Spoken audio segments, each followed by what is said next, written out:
नमस्कार हर हर महादेव आज ब्लॉग रे दर्शन कराइबाकू नेबू श्री बेलेश्वर मंदिर जहाँकि एक शैवपीठ अटे। अंका बंका रास्तार आगकू गले देखिबाकू पाइबे मंदिरर मुख्य द्वार।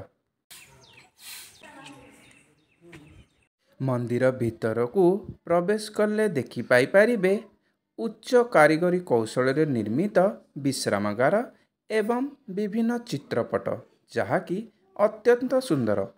ये होची बेलेश्वर परिसरर मानचित्र।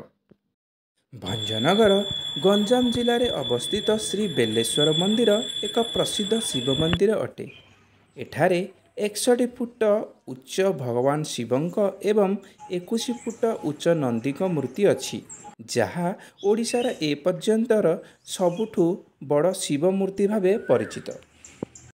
एही मंदिर एवं मूर्ति गुड़ाक 2023 मार्च 5 तारिख रे उद्घाटित होइथिला।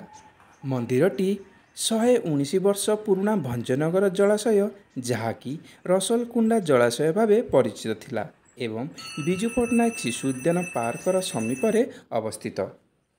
मंदिर परिसर मध्यरे विभिन्न प्रकार छोट बड़ मंदिर देखिबाकू पाई परिबे, जेपरि श्री विश्वेश्वर मंदिर, श्री रामेश्वर मंदिर, श्री बंचेश्वर मंदिर, श्री धवलेश्वर मंदिर, कार्तिकेश्वर मंदिर, गणेश मंदिर, चंद्रशेखर महादेव मंदिर, समुद्र मंथन समयर दृश्य एवं यज्ञ पाई यज्ञकुंड भी अच्छी।